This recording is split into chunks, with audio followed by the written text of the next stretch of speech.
What up? What up? What up, everybody? It's your boy Aaron All Nighter. It's your boy Fifth in the building. This is the Pop Up Podcast, episode 4. And I'm laughing because as soon as we hit record, some new shit happened. So I'm like, okay. What the fuck is up with that? It's I seen it before when I was setting it up. It's something with the program now where they call it Mars, where they say go to Mars. So now you can do vertical and horizontal layouts to multiple platforms. It asked me to do that before I said I usually how I set it up the YouTube shit and had like it wouldn't let me set it up. I was like, what the fuck? I had to go back in each one. I'm like, oh, there's more options now. Yeah, so now the podcast will be coming soon to like Instagram and TikTok. So yeah, people. Nice. Y'all not ready for that. No. Now, something y'all not ready for. But we gotta talk about it, all right? And before we do, you know the deal. Share this out to your news feed. Share this to groups. Tag people in the post. Tag people in the comment section. Put at followers, at highlight, at top fans in the comment section. If you're an admin or a moderator of a group, share this to your group and put at everyone. It's highly appreciated. Thank you. Now, without further ado, usually here on the Pop-Up Podcast, we just shoot the shit. But now we're gonna throw some visuals with it. All right. To give you guys a little bit more of what we're talking about. So this week, some of the things we're gonna talk about: Diddy getting drunk in jail, Trump and Marjorie Taylor Greene beefing, Trump talking about a $2,000 tariff check, China telling people, hey, don't go to Japan, we beefing with Thailand, and Trump ordering a DOJ investigation into high-ranking Democrats that are on the Epstein list. But first, we're going to get into the story about Diddy. No Diddy, just prefacing this. Check this out. We'll talk about it, yo. Sean Diddy Combs is setting the record straight about his life behind bars, following a report that said the rap mogul, who is serving a 4-year sentence for 2 prostitution-related convictions, was caught drinking homemade alcohol in prison. His spokesperson emphatically denies the allegation, telling People magazine in a statement published November 9th, there have been several false and reckless reports circulating about Mr. Combs. He has not violated any prison rules. His sobriety and self-discipline are priorities, and he is taking them seriously. The 56-year-old was recently transferred to a low-security correctional facility in New Jersey after spending over a year at the Metropolitan Detention Center in Brooklyn. At the new institution, he was alleged to have created a mixture of Fanta, sugar, and apples, which ferments into alcohol after 2 weeks, TMZ reported. The spokesperson continues, this is only his first week at FCI Fort Dix, and unfortunately, rumors will surface throughout his time there. We ask the public and press to give him the benefit of the doubt, the privacy to focus on his personal growth, and the grace to move forward in peace. E! News has reached out to Combs' rep for further comment, but has not yet heard back. And while the rapper, who was acquitted of sex trafficking and racketeering charges in July, remains in federal custody, his official release date is set May 8, 2028, according to records viewed by E! News.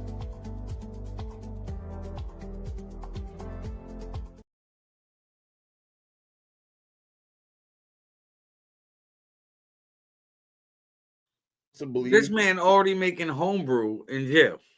Are we really supposed to believe that he wasn't doing that though the whole time? Knowing that he was on the pink cocaine, knowing that he was doing all this bullshit, drinking on 36-hour freak-offs and shit, probably on GHB, probably on all kinds of fucking drugs prior to going in, that he just went into jail and was like, I'm done with everything. Like, they don't make the hooch. They don't make the homemade hooch there, bro. Come on, man. Like, he got a problem. That man needs help. And he's 50 fucking 6. I didn't realize he was that fucking old already.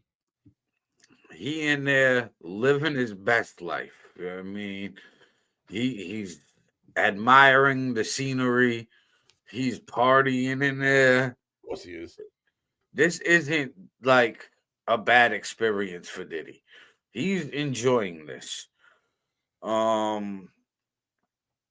feel like Diddy needs to just disappear at this point. That way we can really live the no Diddy lifestyle. Because like this is getting disturbing and depressing. Yeah, but knowing him and his MO for being in the news and being, I won't call him a clout chaser, but someone who's always tried to find his way into the news, bro, it's never gonna happen. This is just who he is. This is who's been ingrained in him since the early 90s for the last 30 years, bro. This actually, for me, it's par for the course, bro. I kind of like, I understand it. I get it. Like, I don't agree with it, but I get, like, this is just who he is. Right, I understand it too. Like the man had a liquor brand. Of course he's gonna want to drink. Yeah. But I feel like we as a society have the power to like stop the nonsense and bullshit. Or we can just say, hey, fuck it, let's keep paying attention to what he's doing. Yeah, I think soon enough, hopefully his light fades because of what he did. But then again, he coming home in like a year and a half. Bro, you gotta figure too, how many people was outside the courthouse screaming he was innocent and free. So there's always gonna be this contingency of people that don't want to know the truth, that don't want to admit the truth. They like him for the character he plays. They fell in love with the character, and now his real life actions, there's nothing he's gonna do that's gonna sway them at this point. Look at the vile charges that were brought against him, and there's still hundreds of people outside the jail cell screaming for his release, bro. It's like, nah, man, like I think that's the problem, and you had just mentioned it. People fall in love with the character. People fall in love with the persona, and I think that's what makes people keep like fighting for somebody. And whether that person has right or wrongs, like, yeah, people make mistakes, all this shit, but sometimes the mistakes are too bad to overlook, and this is one of those moments. So it's like, nah, bro, you on the shelf. That's it, done. But this is going to take us now into politics. Hold on. Yo, let me ask you this. Before knowing who P. Diddy is, yeah, you think when he gets out, he's going to disappear into the shadows? Or do you think he's going to come out not at all. knowing he has his 5 minutes of fame back because he's out? There's chatter around his name. Do a song with Elton John and Cher. Yeah. Fucking and Little Nas X. It's gonna be called Bad Boys. Oh. I mean, it's horrible. But I can see him doing some shit like that and trying to go that route with that community because of how supportive they are of their own. So he's gonna be like, hey, they'll accept me. And go that route. But this leads us to the politics part of the show. And it's great how you have mentioned like the characters and people fall in love with a persona of a person and their actions. Because check this out, we'll talk about it. Right now, the fallout is growing from the newly released Jeffrey Epstein emails. The records include multiple references to President Trump, but the president is now demanding investigations into several high-profile Democrats. ABC's Johnny Fernandez explains. President Donald Trump, whose name appears multiple times in the newly released Epstein emails, is now calling on his administration to investigate several high-profile Democrats mentioned in the files as the House moves closer to forcing even more records to be released. Attorney General Pam Bondi says she's following the president's directive, confirming she has asked the U.S. Attorney of the Southern District of New York to take the lead.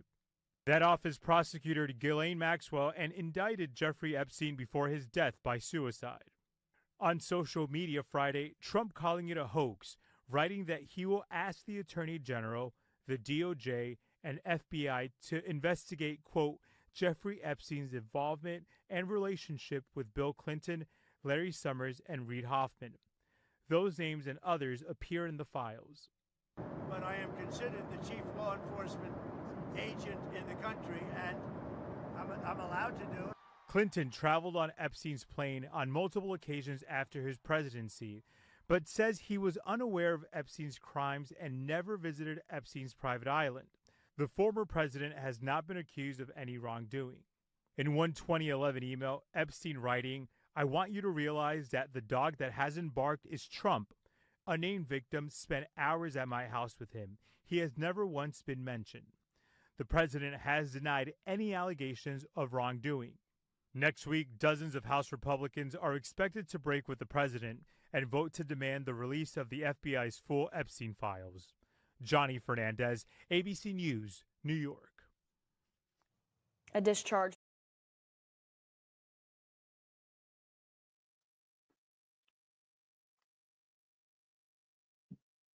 Hold on, you gotta unmute it. The videos in this format mute us right after the minute. All right. So this is what gets me about the news cycle, bro. Our news cycle. Mm. He hooked us into being like Trump's name was on there several times. Mm. Then when you listen to what he said about the girl being like, oh, he was around, but he didn't do nothing. Mm-hmm. Like, bro, why'd you lead it in there like it was some kind of damning evidence against Trump, and then come to find out Trump didn't do nothing with the girl that's mentioned in the fucking. It's like, bro, come on. It's biased. It's biased news cycle. At least be real. Like, if you're gonna call something, at least call down the middle. Be like, Trump's name was on there, but don't because this is the problem. Most people are headline readers. Mm-hmm. And they read the first two sentences. They read the headline, the gotcha moment. Oh, Trump must have did it. They read the first couple lines. It's not going their way, and they're done. They don't get down to the third and fourth paragraph where the real meat or the crux of the story's at. And now they got this notion of some shit. Now they're going around on social media blasting Trump and shit. And I'm not saying I'm a huge Trump supporter. I did vote for Trump 100% because I thought he was a better candidate than Harris was. Mm-hmm. But I'm not a diehard Trump fan. Like, there's a lot of shit Trump does that I don't agree with. See, I think this one's a tricky one. I feel like you're right about the girl who unalived herself, who said that she had met Trump several occasions and nothing weird ever happened. And she's like one of the main victims in the whole Epstein case. She's the one that just unalived herself earlier this year that was going to go testify. Right. So I feel that, how can I put it? I feel like they all dirty and they all got a secret. And I think that Epstein was the mastermind at blackmail and extortion for these high-ranking officials, left, right, red, or blue. Was like, come to my island. I know y'all are into some weird shit. I got you. We are very discreet here on this island. Nobody will ever know. Don't worry about it. And there was Democrats, there was Republicans, there was celebrities, actors, actresses, musicians, bankers. World leaders, bro. World leaders of other countries. Like, they're the creme of the creme. Because they heard from their friends who were also weirdo freaks. Hey, yo, listen, there's a place where we can get down that, this dude Jeffrey don't tell nobody. So let's go. Now, I don't think Trump did anything to the girl who unalived herself this year. But I do feel like Trump did something with somebody on the island on some weird shit. I feel like all of these people did. You're not going into a place of business, because that's what this was. This was a sex ring business that Epstein had. You're not going to a place of business just to not purchase anything in a window shop, especially if you are that rich and powerful. You flying there for a reason.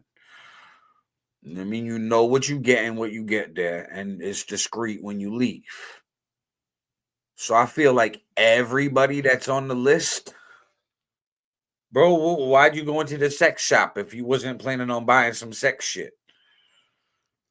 Maybe You know just what to I mean? browse. You know what I mean? I don't know. Yeah, Yo, but you shouldn't even be there browsing because the selection at this sex shop isn't appropriate. like any sex shop, there's areas where there's your Right. regular, and then it But gets a little more extreme, a I little more think extreme. that Epstein was more of one of those places that specialized in his No, unique fucking I'm weirdo 100. pedo. I'm 100% with you on that. I feel like it's almost like a Diddy party in a way, where it's like Yes. from 7 to 12, it's a normal party for normal people to be there. But come 1 o'clock, freaks come out at night. Move on. You know what I mean? So yo, to back up what you're saying, I got a comment right now from Warvet the rapper saying, "We don't know. He didn't do anything. We can't prove it, and it's about what you can prove." True. Referring back to Trump. True. And he also said, "If I'm going down, y'all are going down with me." Which I could. With it's funny Warvet saying that, because I could literally see Trump being that type of dude where Yeah. if I'm gonna go down, you're going down with me for the shit you did. It ain't just gonna be me. See, that's what I think him getting the DOJ to investigate all these top Democrats is. He's like, shit, I'm going down. Now I'm in this like a motherfucker. There's people have seen me with this guy for 20, 30 years. Parties, pageants, TV shows. He's been at my parties. I've been at his parties. I can't say I don't know the guy and we're not friends. Fuck. Shit. So But they hey, weren't. guess They what? I they, know they dirt on were friends, everybody but else. weren't. You're all going down too.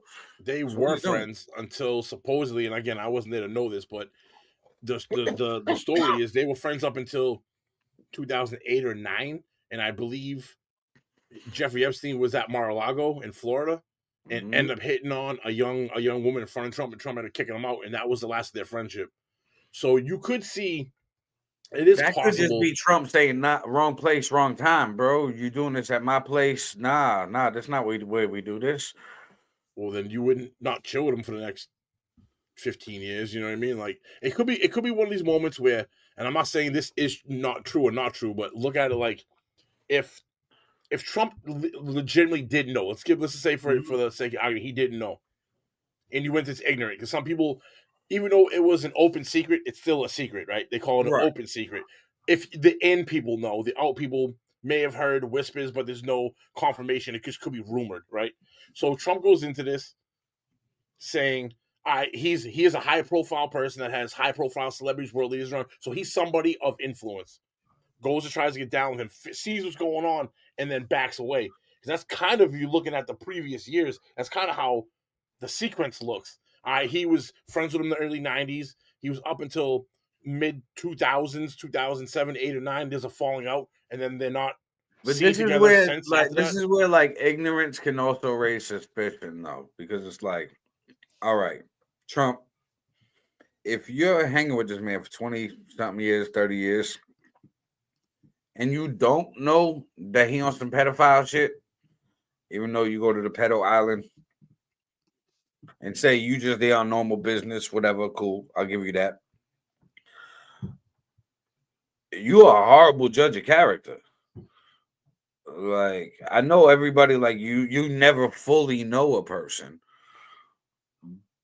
But like if you mingling with people who are like pedophiles and not knowing their behavior, like he couldn't tell that Epstein liked underage girls, like they wasn't at a party before checking out girls. Like he ain't never had that conversation with his boy. Depends on how close they are. How close are they? You know what I mean? It's one thing to tell you you're my boy. Like, are you like my ride or die that knows the inside, or are you just someone that's I'm cool with? I see you. I give you a handshake, picture opportunity, boom, boom, like it does. True, So it could be that too, but then it's like, okay, but that long of a time span where it's just acquaintances. yeah, but none of the you know, too. None of this Epstein shit was really known about publicly until recently, and we're talking about late '90s to early 2000s. who knows what the climate was and the word is. It's almost like I almost feel like this, right? This is similar to the It's Your Boy Logo situation going on. So you have, yeah, I'm gonna bring that. Yep. All right, so this is like a similar situation in this aspect. Look at it like this: there's an allegation against someone. There's an allegation from someone against your boy Loco. But look at Loco's team around him was like, yo, I know him. He wouldn't do that. And these are the closest people around him. Someone on the outside who doesn't know either party, but is just seeing this optically. Right. You know, it's the same thing. Take that. Yeah, because like none of us know Trump to know really what his preferences are, what he fucking gets into. But like, we know what he portrays to be into. Like, we see his wife, we see his ex-wife. You know what I mean? He likes fucking Ukrainian, Russian blondes. I mean, that's what he likes. Porn stars too. He likes porn stars too. He banged Stormy Daniels too. I think that it might not have been some underage shit with Trump, but I think Trump did some foul shit. Like I was mentioning to you backstage before we went live, I watched the Surviving Hugh Hefner. And Hugh Hefner, rich, Playboy mansion, big parties.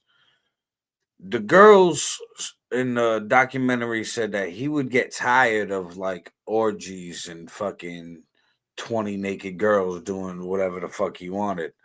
So he started introducing like animals and like weird, wild stuff that like they was not with, but they felt like they had to do it because like they were living in his mansion. Yeah.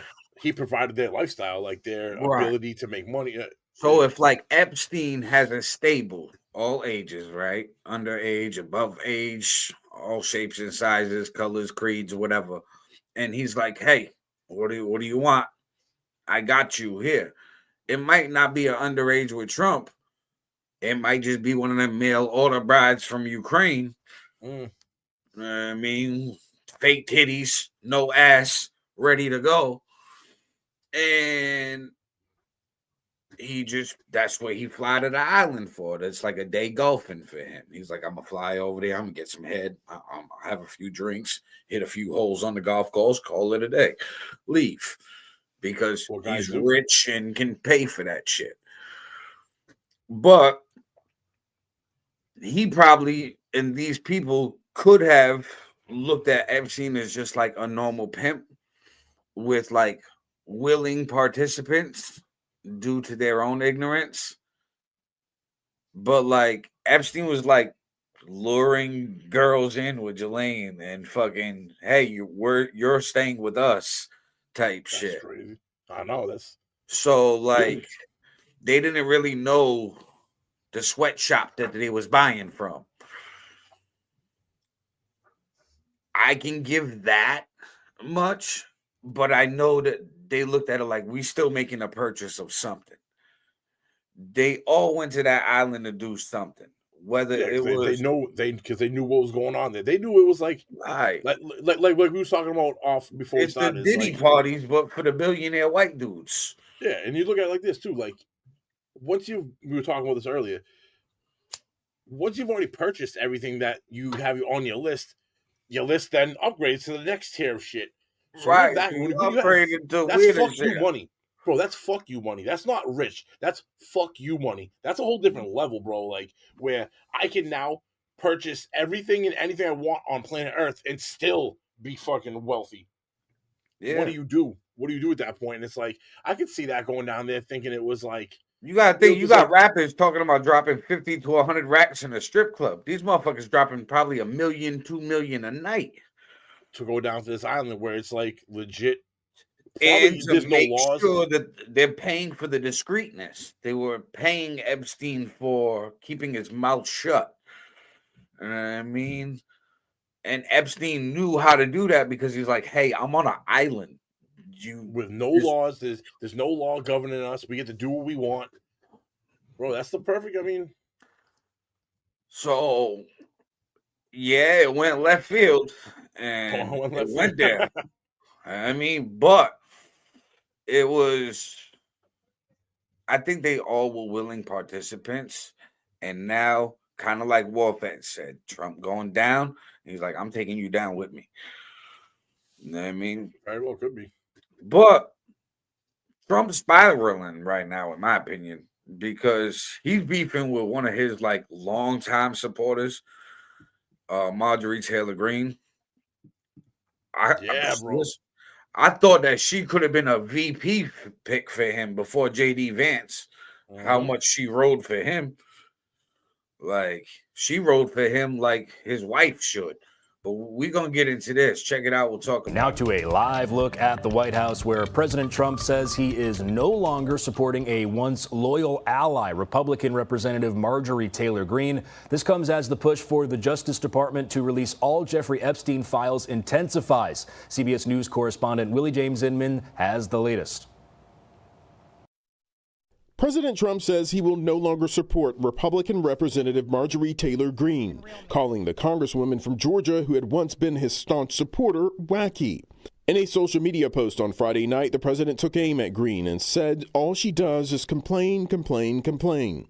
Marjorie Taylor Greene is not anyway. I mean, she is a very different thinking than I have. Something happened to her over the last period of a month or two, where she changed, I think, politically. I think that her constituents aren't going to be happy.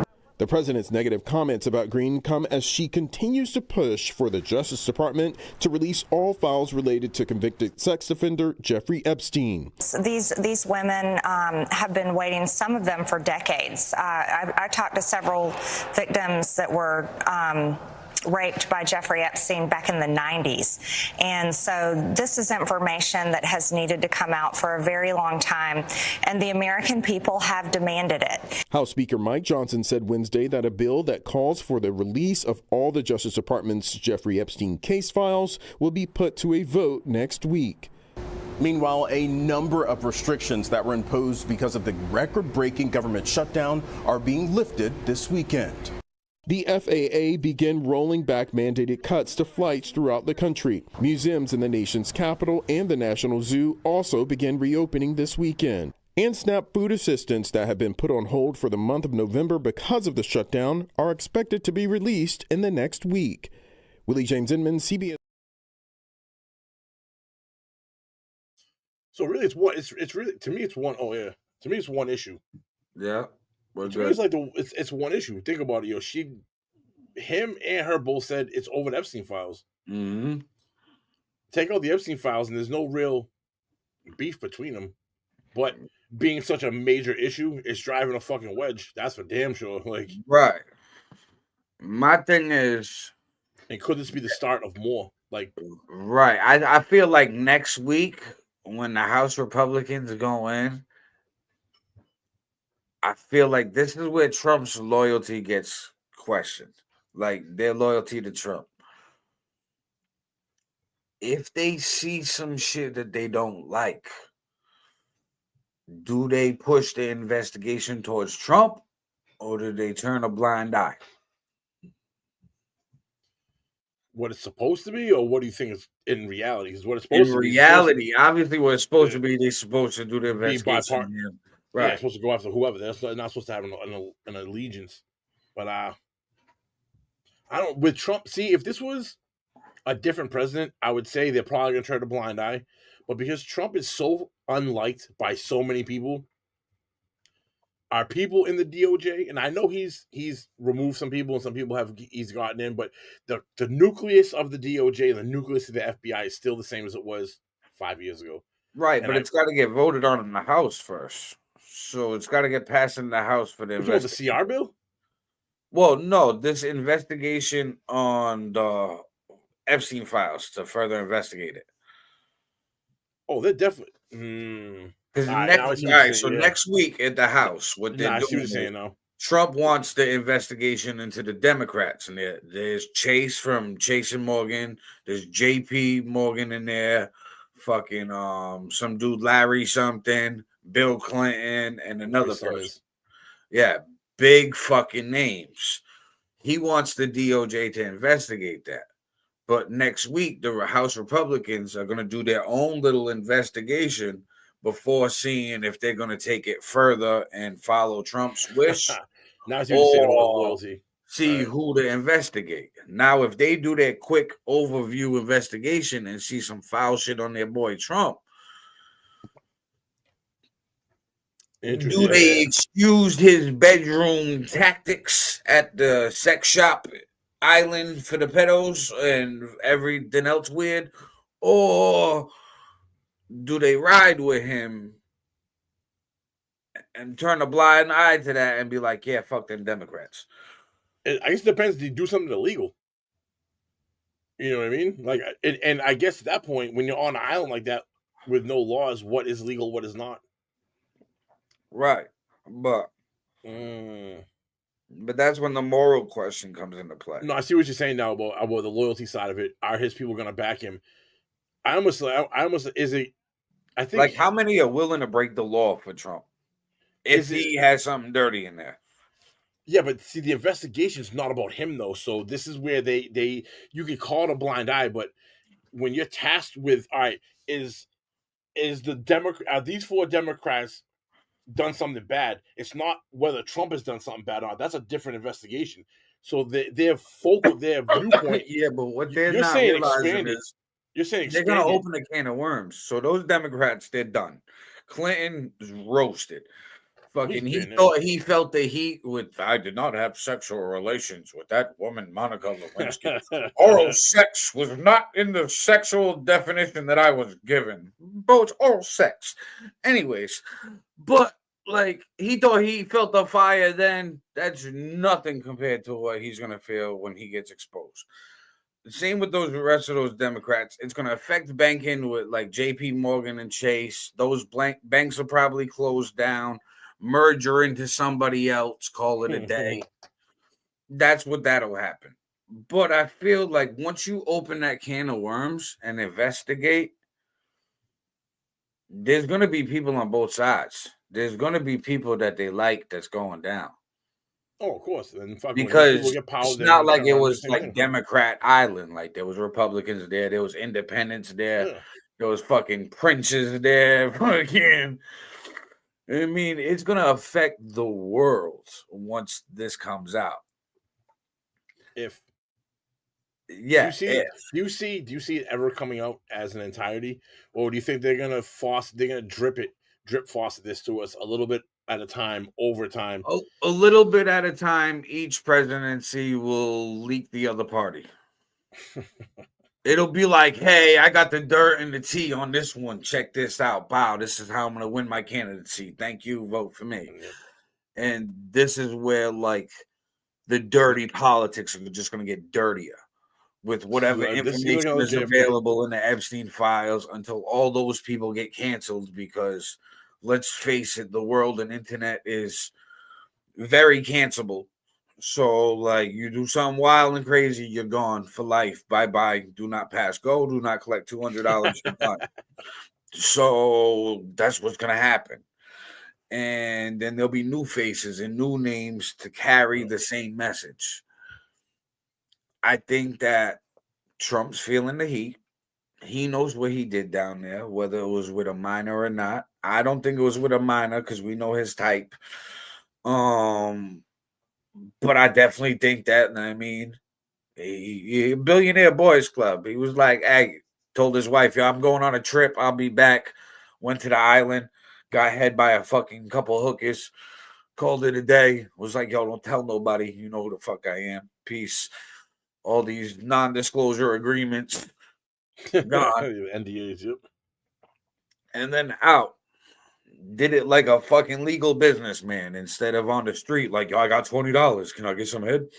The fuck? They handle it differently. They got more money. They paying more. So they got more to lose too. That's why it's done like that. And then these people have something to lose. What are you gonna take me for? I'm gonna pay you $20 for head, and then you're gonna try to sue me, and all I got is $50 in my bank account. You know what I mean? Like, right. So like, I think that they all went down there, did some foul shit. We'll see it trickle out. We're not going to see anything bad about the Republicans get trickled out onto Trump. Well, you might when you have people if like it's somebody he don't like. Marjorie Taylor Greene, yeah, MTG, yo, fucking bro. Now that she's a Republican, and now she's drawn a line in the sand with him, right? And me knowing Trump the way I know Trump, or the way I see his movements, I could see him now saying she's part of she is now stepping across the line. She's open for she's open for the firing. She's open for the get shots. So now he can unload on her too. You know what I mean? If there's secrets about her, his team will leak it. You know what I mean? Him saying that she's wacky and fucking all this other shit. He's like, she whines and complains and blah, blah, blah. He's already throwing attacks and insults her way, so that's it. Like you said, it's open season on her. This is gonna draw a lot of lines in the sand with people, and it's gonna fracture parties. It's gonna fracture Democrats. It's gonna fracture Republicans. Bro, have you noticed that so far? That like, it seems like the Democrat Party, even though it's the unpopular party right now, they're more unified than the Republicans. A fraction right now. I've noticed over the last couple of weeks, there's a lot of MAGA. The MAGA movement within the Republican Party is starting to show stress cracks. We'll call it. A lot of the top podcasters that roam in these areas, they're all picking up on all these different things. I watched like 5 or 6 of them, and they're all picking up on different aspects of the Republican Party fighting. Like Charlie Kirk being assassinated now looks even more like this could have been fucking political, because he was the glue kind of holding the MAGA party together. Now that he's gone, there's like a power vacuum going on for his spot. Now you have all these different podcasters that are red pill, pro Trump. Some of these people I watch have more viewerships than some of the mainstream media, and they're picking up on this. The amount of following they have influence. They're influential. Yeah, I think both parties are such a fraction state, and I think the Dems are looking stronger than the Republicans right now, just because of the socialist shit. Look, you have Bernie Sanders, AOC, and Chuck Schumer all in a fucking picture together. Well, I think that's just perfect timing. That's just timing. That's not anything they did on their own accord or strength, in my opinion. Politics, if you notice, the presidency and the majority party is like a pendulum that swings back and forth. You know what I mean? We could take it back: Bush, Clinton, Bush, then fucking Obama, Trump, Biden, Trump. It keeps going back and forth. So we as American people, we're never satisfied because we don't have the majority of people, don't vote. So the voice isn't really being heard. The study isn't being done correctly. Probably, yeah. And then you have it where it's like, those people are aside, but then now it's like whatever party's in office will get the blame for the bullshit that's happening. And then, which is fucked up anyways, because if you think about it, it takes 9 to 12 months. So basically your first year of your fourth year of a new presidency is basically eliminating what you can from the last president and reversing course. So what you're actually seeing in the first year or so is the previous president's whatever agenda he had is still moving forward. It's usually about the second year you'll see the sitting president start to see how he's changed the economy, culture, you know what I mean, overseas relations, shit like that. Yeah, so that's why it goes back and forth, though, because we don't have enough time. 2, these candidates, they get the blame for everything. So you're going to automatically assign it to the party that they're representing, because that's what they're representing, and then people vote for the next one. And then, you have diehards that'll just vote a letter down the ballot. But then there's okay, well, that doesn't solve anything either, because not every single one of them with the letter is good. I mean, people got to pay attention to policies. We don't. I mean, but I feel like this ties in with the Epstein shit, because right now, like I was saying, Trump's going to release Democrats. You're going to see Clinton and all them get roasted. But I think that's when Democrats stand up. They do this. You see the fucking Mandami guy in New York. I think I said his name right, but you got that movement, like you're saying, could win the next election for these parties, for the Democrats, and then the pendulum swings that way, and that's when Republicans get exposed. Even right now, within the Democrat Party, you see a shift going on right now from the traditional Democrat to the socialist Democrat kind of taking over. Like I said, the AOC, like you said, like this New York experiment, because this is an experiment too. This is the first time you could see a major city. New York has overtaken London, I think, as the financial capital of the world. New York City, which is where he is mayor. There's never been a socialist mayor before ever to run a city of that size. It's going to be interesting because he already started fucking up. The very first speech he made, and this is in his own words, he told people stop sending money in when he was running, and he said stop. But this is in his message. So during his rise to become mayor, he told people stop sending campaign money, and we're good. He gets elected. The very first fucking speech he starts talking about is at the end of the speech. He waited till the very fucking closing words that he did during the speech. He goes, "You guys can start. You know how I told you start sending money? Well, you guys can start sending money again. You know, this campaign, I'm gonna have to put this person here and this person there. I'm basically saying I need you guys to fund me to do what I want to do."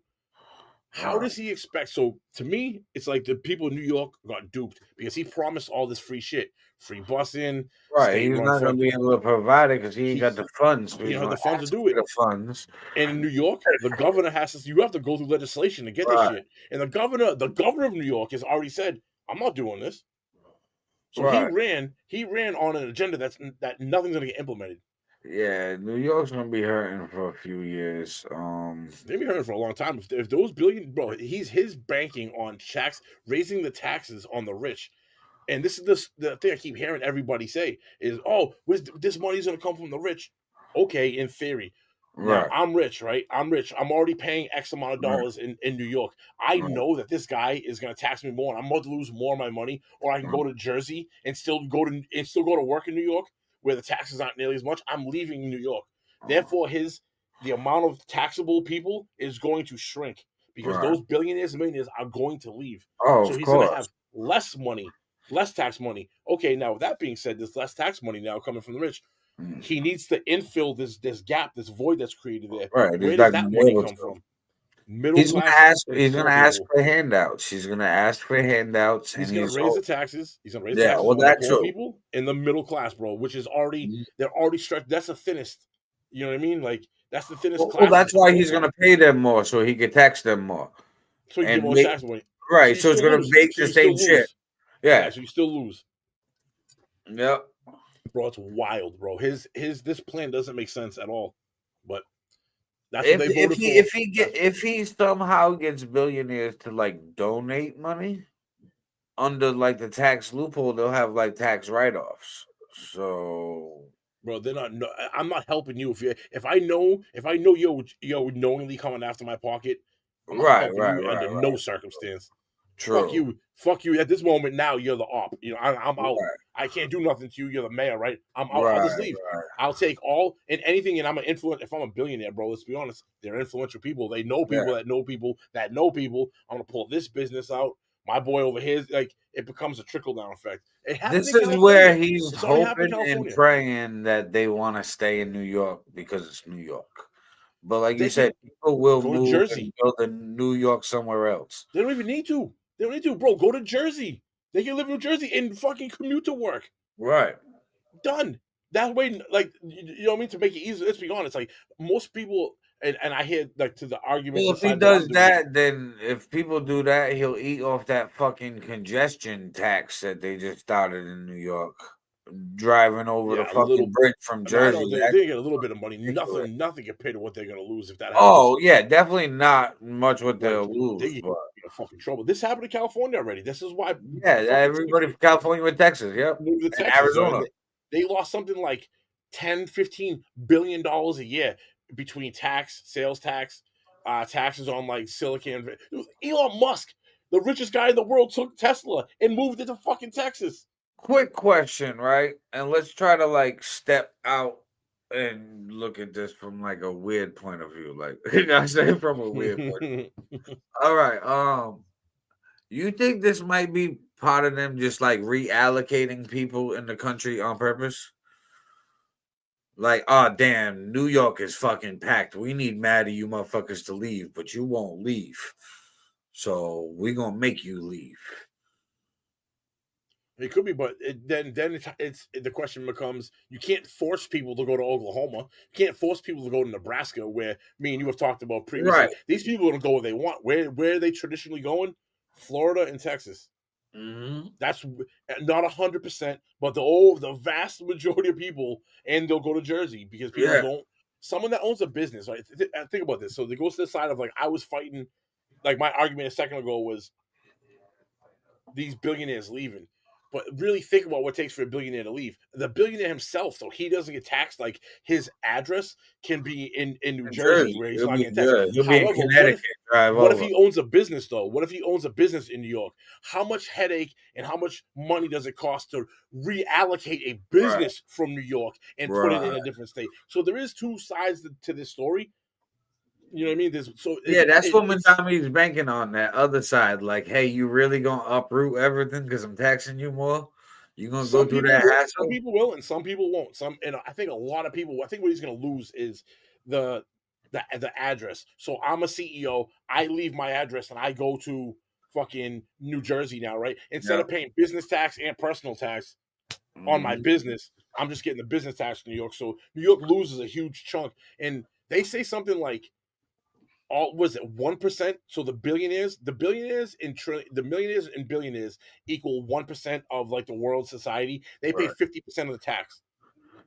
Yeah, them gone. New York's fucked. Shit moves, bro. We're not talking crumbs. We're talking whole slices of pizza. Well, this is just gonna drastically lower property value because everything that's something or somebody's out of there, and now the normal people will be able to spread out, but they still gonna be getting taxed an arm and a leg because they still living in New York, and now they're part of the rebuilding fucking team. So they're paying more. If they want, they're paying more because those billionaires left. That loss of money on a chart, that money's gonna come from somewhere. Well, we'll spread that out over the middle class and lower class to feed how much of that we can, and then whatever's still there, we'll go to the federal government for fucking help. Yeah, that's what these states do. You know what I mean? Like it's New York is why we are so far in debt, bro. It's we gotta run this country like a business, like an efficient business, not just like okay, cool. Like yo. Know what really fucking irked me, bro? The shutdown. The government shutdowns irked me. I don't think the government should be allowed to fucking shut down, first off. Like, what do you mean we're closed? What does that even mean? What does that even mean, bro? You're the fucking federal government. How are you closed? Right. And like, how does that look to the rest of the world? Like, we're trying to look strong, bro. And you just said we couldn't open today because we're like short-staffed and we can't get proper change because we're infighting. You know what I mean? Right? Like, the fuck is the matter with you? I mean, sorry, the staff is arguing with each other today. We can't open. Sorry, your meal's gonna be 15 minutes late. The chefs are in the back fighting. Like, fuck. It's the most American shit in the world, but it shouldn't be a thing. Like, it just looks horrible. Like, I think government shutdown should be illegal. That should be put into legislation somewhere. Like, you got to figure that shit out before there's a shutdown. You know what should be to cover everyone's ass? Government shuts down, right? Nobody's immune from going back to work. Like how we have like the military, the middle of the month wasn't going to get funded and you know, fucking cross anything that the federal government funds. Aviation, a huge thing is the planes and shit, right? Yep. All these cancellation of flights. Everyone should have to go to work. Because let's be honest, at some point, and we all know this, the government can't stay shut forever. It has to reopen. So let's just call it 30 days, 60 days, even 90 days, whatever the amount is closed. When the government reopens, due to the infighting, we have to now back pay them, all these people, right? Like on a furlough, almost essentially. Like they're gonna work for free, but they have to work because you're a federal employee. You're mandated to work. If they work for free, the only way I'm cool with that is if they freeze their bills and give them like a food allowance. Or just free, like you said, freeze everything. Freeze everything. Yeah. That way, when the money catches back up, they can unfreeze everything. Well, like they're gonna have to pay for food. So say they got money for food, right? And they just make sure they live check to check and don't bank. But now, like they're not working. So okay, cancel the bills. You got the power to do that as the government. Just pause that. That's fine. And then like reimburse the fucking utility companies when you reimburse your workers' pay, and then give them like a food allowance. That way, like here's some like emergency food stamp type shit for federal workers only. In case it's a contingency plan. In case this happens. No, absolutely. That way you can still go there's to a way. work because like me and you, right, bro? Me and you right now. 2 kids from fucking southeast Massachusetts. I should say we're kids, but 2 adults that have little to no experience in the government can figure out a way to make sure that the shit, even with the infighting, making sure people still live and shit doesn't get disrupted for the common person. Right. Me and you can figure this out. They can't. I don't think they want to, bro. Exactly. That's exactly. Want to. Because if me and you can do it, why the fuck can't they? Of course they right. can. Because now they don't want to, so they just make people infight. This is all political theater. It's all divide and conquer. It passes the time. It helps get them elected and still running in power with the same rules and laws and extra laws every year. You notice every New Year's Day, there's always new laws. Like the news on New Year's Day, after like, hey, last night was New Year's Eve. This was how much like drunk driving or crimes or there was an accident. Next story is like new legislation that starts today. And it's always like 3-4 new laws or something that just got passed in November that was on the ballot that now is getting reenacted. It's like, okay, you passed it, but it didn't get enacted until a few months later when it was already passed. We taking forever to like get shit going. And then we do that on purpose so people forget that shit just passed. And then you enact it, and then you get people caught up in shit. And now you got money in the judicial system and this and all that, and then you just feed the fucking hamster wheel with every little component. Oh, absolutely. Think about this too. What if that law? And this is I'm 100% on board with what you're saying. What if that law is something people are probably going to revolt at, or squawker at, or it's going to make people look at whoever assigned that law in a negative manner, where our votes get these people in and out. What a good way to, all right, this law passed. 2 months later, it gets enacted. In those 2 months, I've forgotten, like you're saying, I've forgotten about this law. So now my anger, or what anger I would have had, is already gone. It gets passed, and I'm like, whatever, who cares? Go back to my fucking my life that every day. Get up, go to work. The rat race. So what a perfect system set up in order to like erode your willingness to revolt against something you don't like that the government's imposing on you. Yeah. You know what I mean? Like it's all designed perfectly. Like the hamster wheel, for it to be a wheel, has all them little spokes.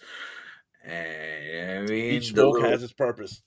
There's a fucking 1,000 spokes in that hamster wheel. But like you said, each one's got its purpose. It has to be there for a reason. Some things might not seem like they're working, but it's making other things work in the hamster. Yes. It's assisting something somewhere else. Yes. Absolutely, bro. So it's always, even when it's dormant and not the center of attention, it's helping the center of attention somewhere else push what it needs to do. It's like those memes that have like a hill with the holes in them, and there's like a rock, and it's like, which number is like the rock gonna fall into? But the rock's gonna roll over one, hit on some like seesaw shit, fly up on one, go. it's like if you see the steps, it's like, okay, well, that's not cool for this part of the fucking little race thing. Yeah. But this is where it ends up. So these ones lose, but this rock is the winner. Like there has to be a winner, there has to be a loser for the game to be played. If everybody's winners, why are we playing the game? Well, It's there not is a no game. There's no game. There's no at that point. And that's it's funny you said that, bro. It kind of goes back to like, well, what has been pushed on us post 2000 is like, I remember I'm 43. I played Little League Baseball. It was the early 90s, bro. Yeah. There was 8 teams in the league, bro. And like the top 4 teams played for playoffs, and there was 1 trophy for the winner. The next 7 teams didn't get participation trophies and make everyone feel like winners because, bro, in reality, and this is even in life, there can only be 1 winner. And if you're not the winner, then you lost. You're the loser of said, right. No matter what it is. You can't have this mentality of, oh, everyone's a winner, because it's like, no, that's not even how life works. You set yourself up for a mental disaster, and you wonder why mental health participation trophies were invented by a loser. Bro, seriously, bro. You know what I mean? To feel better about yourself. It's like, if you think about I want one too. This mental health fucking spike that we're seeing has probably, I'm not saying this is the one thing that drove that, but what partially fed that is participation trophies and things of that nature, bro. Because it's like, if you're expected, I never lose, and then in life I get handed something that's a loss, I don't know how to react to that because I've never had to deal with losing. Right. I've only ever got, even when I lost, I got a feel good fucking trophy. Oh, I'm really the winner. It's like, bro, you need to go through that evolution of I lost, because when you learn how to deal with those emotions, and you learn how to get better because you don't want to lose again. So that next time that happens, you're better, in a better position mentally, physically, to win. Well, that's why there was so much youth sports in our generation. Everybody played something. Yeah, not for real. So like I played baseball as a kid, and then like high school was playing football. So it was like even played basketball. So it was like everybody did something. We were taught to be competitive. We were taught to use teamwork, taught how to deal with a loss, taught the discipline of, okay, I gotta practice. I'm not Allen Iverson. I gotta practice. Let me, practice for this game and get that shit going. And like you said, these participation trophies, it takes that edge away because now everybody a winner. I think that was like a Band-Aid on the mental health problem that people didn't know how to cope with, because nobody taught us how to deal with losses. Nobody taught us how to deal with the downside of competition in our life. We just winged it as a generation. You figured that shit out on your own. Well, you did it with community, though. When it's for instance, like sports-wise. Yeah, you did it with your team. You lost, you coped together. So there was someone there to like lean on kind of and get their perspective to make you essentially feel better about yourself, because now you're talking about it, 2 people. All right. That's where electronics kill all that. Yep. There's less youth sports and youth leagues, and now they're not coping as a team. They playing games online with their friends, and they coping with whoever's in their headphone, but there's nobody there with them. And the games themselves that like pretty much like an online gaming thing.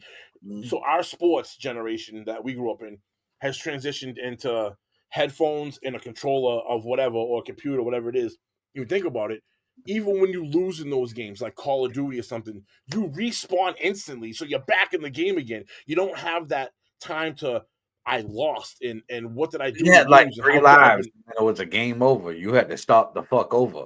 Yeah, and like you don't. Now it's just like they respawn in 10 seconds, so there's no time to reflect, to grow. You know what I mean? To grow off the loss. Like that also desensitizes people, because what do they say? Like the easy road doesn't teach any lessons. So it's like, if you think about it, when you win a game, a boxing match, you don't learn as much as when you lost that game or boxing match. You learn so much more about yourself and about technique and things because you lost. And this is also goes to like why I always say the number one contender in any sport at all is probably the most vicious person around because they haven't felt that championship feeling yet. And when you become a champion, think about it. Even the best champions in the world, the ones you stop doing what got you there because you become the champion, right? So you plateau essentially. You stop that climb, that drive. That's why I say the number one contender is the most vicious person around because they haven't tasted success yet, and they're doing everything and anything, scrapping to get there. Where the dude's already sitting on top of the mountain. I've already climbed. I'm there. I've been there for a while. I stopped doing the things that got me here. You know what I mean? That's why that's why champions. The number one contender takes the champion more time. You know what I mean? Right. And a new champion emerges, and the next hungry. That's why you get that circle going on. In my opinion, the way I see it. No, that makes perfect sense. I think that life's just the Matrix, bro. They designed this shit so perfectly that to unwire humans, we would have to reformat the public schooling system first. Your entire life would have to be reworked. Like, but I think that like you could retrain it with the public schooling system because that's one thing that the system got perfect with brainwashing and instilling certain level of knowledge in people. So use that same system to fix itself, but start at the root that wasn't the problem. It's just what was being taught. So, like, make sure you teach finances, teach mental health, teach life skills, life hacks, fucking teach shit that's you need. Learn how to balance a fucking checkbook, man. You know what I mean? They don't teach you that shit, bro. They even took out like think about and I always thought this was a dumb class when I was a kid, but it's such an essential class, so overlooked. Dude, home ec. Yeah. Think about how simplistic it's like, yo, cook food. And you think to yourself, cooking food's easy until I take you and you've never really been a chef or don't know how to prepare food. And I put you in the kitchen and go, all right, make this, do this, make this for fucking 5 people. And then they're like, I don't even know. Bro, and that's such a basic necessity. That's food. You need that every day to live. And these things aren't taught to us, bro. Like you said, the school system is perfectly designed to keep us not progressing forward, but to keep us kind of in place. They don't teach us how to cook for ourselves. The fucking food pyramid we were taught is wrong. This is why we're fucking fat as a society, bro. Like terribly overweight compared to the rest of the world. They put that food pyramid image and said, "Here, follow this," and then chuckled and was like, "Got him." Yeah, seriously, bro, for real. They don't teach you how to balance a checkbook. They don't teach you about investment. They don't teach you any of the important things that you don't get to really know. And this is going to vary from person to person. Some people pick it up early. Some people pick it up later in life. But, like, think about, like, for me, when I was in high school, I wasn't thinking about retirement and stock markets and shit.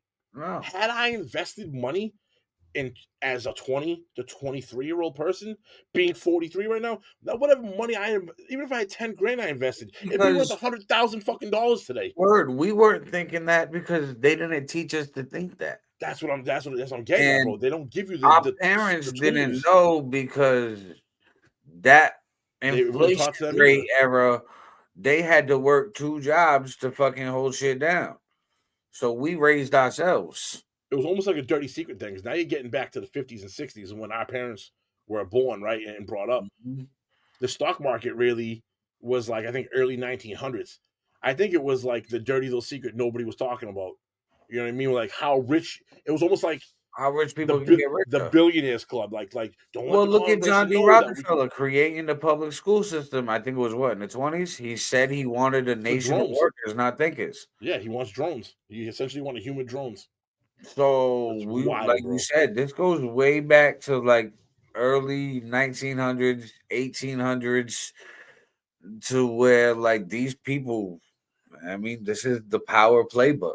And bro, they've had 100. That's down to the invited. And think about this: they've had 100 to 150 years to perfect the system they've been putting on us, and it just keeps getting crazier and crazier and crazier. And we keep, like fucking sheep, keep walking towards the fucking cliff.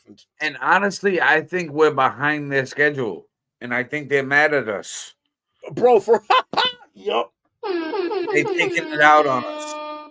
They're looking at us like this group of secret people that be running shit, the top 1%. I think they mad at us. And I say this because we're not going fast enough to our own demise. Yeah. I love it, bro. I love look it. at it like So this. true. So true. Facebook So true. glasses, right? The Meta glasses, they just teamed up with Ray-Bans, Oakley, all of that shit. Google had Google Glass like fucking 10 years ago. The technology was there. They introduced it. They hoped that we would catch on and take it. And we didn't. We were like, nah, man, I'm not feeling that. They were like, fucking take the carrot on the stick, you asshole. Take it. Yeah. We didn't. So they were like, all right, we'll repackage it and reintroduce it to them when they're ready. And predictive programming. We'll push this and the shit that they watch subconsciously for the next 5 to 10 years. We'll embed it in their psyche, and we'll re-roll it out under a new brand, under new packaging, a new bow, new colors, and we'll see if it hits again. And that's what they do. I mean, people look at we look at things as normal Americans as such a smaller scale. Think as if you were in that position. Yes. Think as if you were making those decisions and how it would benefit you and how you can make it work to benefit you. And then the picture becomes way clearer. You see why certain things are getting done, the way they're getting done, how they're getting implemented. You can Like see everybody always, one of the biggest complaints my whole life, minimum wage. Everybody raise minimum wage, raise minimum wage, raise minimum wage. Okay, cool. They raise it $1 or $2. They raise it a couple cents here and there. The powers that be don't give a fuck. They feed in crumbs. So they're like, we don't care what we raise it to. We are still putting you in this low class. So, yeah, we'll raise your minimum wage to fucking, I don't know, $17, $18 an hour. But we're still going to put you in McDonald's. I mean, now we'll just take away the value of the dollar a little bit. Because you wanted us to give you more value in it. Think about it. Like, so a grocery store, right? For instance, and this is not a rule of thumb. It's something I've heard across multiple grocery store owners have said. Like a market basket, they make 1 penny profit per item you scan. So I go shopping, I got a cart full of shit. Say I have 100 items. They only made $1 profit off all my items because they make a penny per thing that goes into it. What happens is when you raise minimum wage, these people are CEOs. They have board members. They have stock prices. Right. You can't raise minimum wage, say, and this is what happened in Massachusetts. It went from it was like a $3 bump or something. It went from like 12 to like 15. That's $3 per hour per person that works in that store per day. Right, and that trickles down, and that's why the prices raise.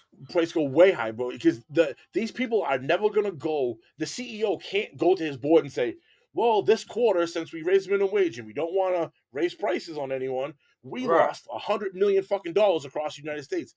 That CEO is going to be fired. The stock prices are going to drop. People are going to start selling. It becomes a financial disaster. Right. So they're just going to pass it on to us. Right. That's exactly what I'm saying. They're going to do this. So they take the prices, and I'll pay you more, but everything I sell you now costs more too. Now, let me. The other question I asked people, because I had this conversation with Adam a little bit, and he wasn't understanding what I'm saying, is I also get to this. So I explained what I just explained to him, and then I said, you would ask yourself this: why do people who make minimum wage think in their mind that's good enough to live? All your bills paid, your rent, gas, car, insurance, like they equate minimum wage with being this is like the minimum to live, and that's not the case. Minimum wage scare people with tax brackets. I've had this conversation with people. Minimum wage is never meant for that. Minimum wage isn't meant for a 35-year-old guy. It's meant for fucking high school people and kids in college that have school going on. They want to make a little money. They want to introduce themselves into the workforce, see what it's like. It's entry-level positions. You're not meant to survive off entry-level positions. Like, if that is your what is your life has become, we'll call it. Like, this is what you're doing. You're a fucking manager at Taco Bell or manager at Burger King or whatever, right? You're making $35,000-$40,000 you a failed. year. If you want, it's not so much of a failure, right? You can look. I mean, they can look at it like that if they want. I look at it like, if that's what you chose to do, okay. But now you need to do +1. Yes. You don't get one job. You need to do that plus DoorDash, Uber, whatever, Lyft, whatever it is. A second job somewhere, delivering flowers, edible arrangements, what the fuck ever it is. You need to supplement. But people don't look at it like that. They see minimum wage and they automatically think it's like I should be able to live off this. They scare people with tax brackets. One, it goes back to the financial literacy they don't teach us. Yeah. And two, when people slip into shit, they're like, "Oh, damn. Okay, how do I get out of this?"